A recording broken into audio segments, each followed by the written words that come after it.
Hello my friends from YouTube. This is Gladys from Gladys Garden or Heart of a Gypsy.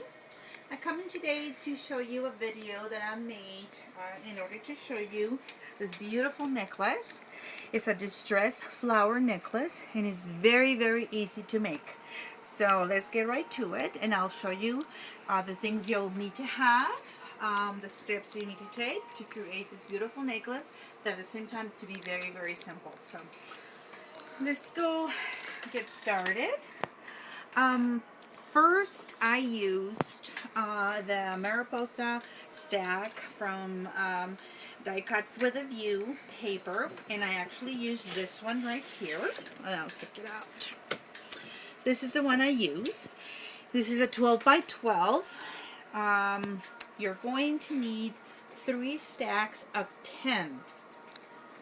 And what I mean by that, you're going to cut with 10 of this ones, which is, I believe this is the 2-inch round scallop punch.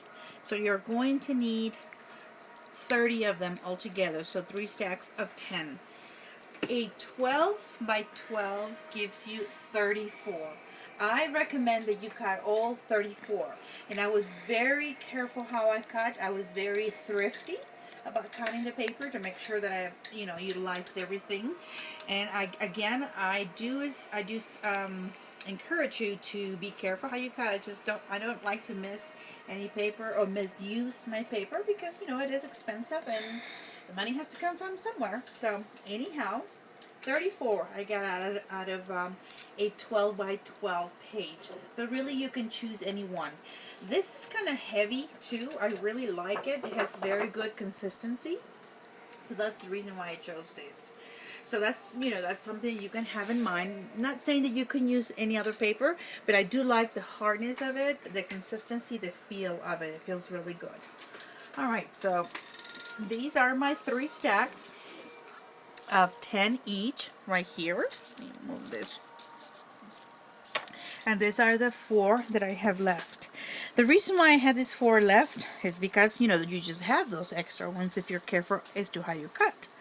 But at the same time, sometimes when you're starting to distress this one, you can rip one, you can throw one away by or miss one somehow. So this 4 will serve as your backups, if you make a mistake or you left them somewhere else and you can find them. So it's good to have. But then I'm going to use this ones to give you an example as to what I did with those 3 stacks. As you can tell, this ones right here, they have been distressed, and what I mean by that is that once I had cut them, I put them all in this area like this, one after another.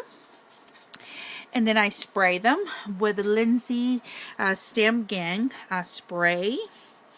And this is called Glory of the Sea Gold. That's the one I use. I love her products. So really good products to have. And I spray them a lot. I went kind of 3 times over all of them. And then after that, I went ahead and crunched them. So I'm going to give you a little example of what I did, basically. So we're going to spray each one. So I did about 3 times each one. And then I make sure they got, that they all got the same amount of wetness in the back and in the front. And it's easy for them to, or it's easier for you to manipulate them or to move them. After they were like this, or while they still a little bit humid or wet, you gotta want to make them into a ball. Just just crunch them, which that's what I'm doing right now. There you go. Let me remove this towel from here. Once you have that, once you have achieved this, go ahead and open them. You see how distressed they are, right? And that's basically what we want. We want to have that worn look, kind of a vintage look to it, something, leather look, something, or a product that kind of has been used, perhaps. That's the look that we're trying to achieve. And the fact that they're going to be all wrinkled and distressed, it helps in the look, and it helps also in the bulkage that you're going to need in order to express your flower. Okay, so that's basically what we do with them. After you have your 3 stacks of 10, then you go ahead and use one of these little punch holes. It's just a very little one. This is from, I think, in Martha Stewart's, but you know, the regular office one. And you're going to put it through and then go forward and then calculate what's the middle. Don't worry about it, it's not that important. If you don't have, you know, that punch, you can have anything that would make a hole into it, and then just go for it and, you know, make a hole in the middle. That's basically it. That's what you're trying to achieve. So once we have our 3 that we have in here, as you can see, these ones that I have here, not only do they have the hole in the middle, but they also have a little bit of distress in the edge. I used a little bit of, it has a darker edge right here. And in order to achieve that, this is what I did. So I'm going to go ahead and demonstrate that. And I'm using the Stays On, the Stone Gray. I just grabbed the whole bunch right here. And I just...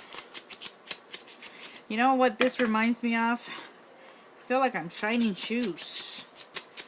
Maybe some time ago I used to do that, I guess. I don't know. But anyways, this is what it feels like.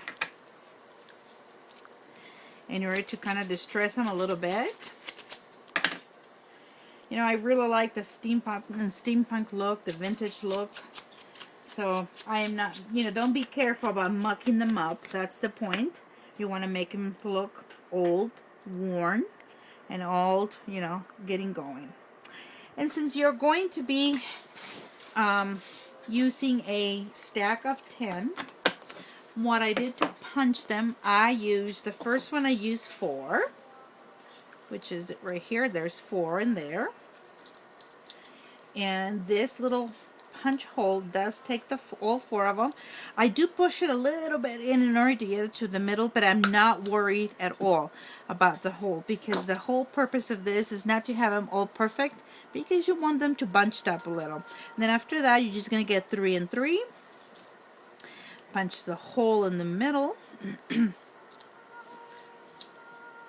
And go for it. There you go. Alright. There it is. So, but again, if you don't have that punch, you can use anything that would punch a hole, you know, into the middle, or sort of in the middle. So that's what you have to do. So now we have all 3 stacks. The next step to this is this one right here. This is felt that I got from Walmart, very, very cheap. I did use the one that has the sticky part in the back. You do not have to use that one. That's the only thing I had available, but I kind of like it. I'll explain to you why. I cut 2 of them, and it just gives it a little bit of consistency in order to hold the flower. So that's the reason why I went ahead and cut 2 of them. So I cut 2, and the way I cut those ones, I put all 3 stacks of 10,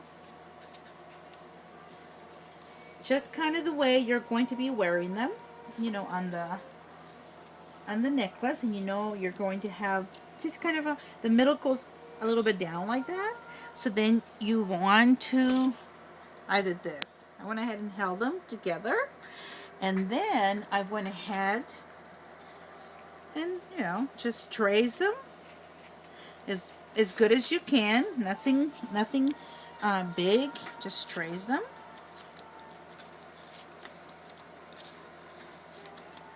And then you have the shape, oops, I'm sorry, the shape of the 3 flowers together.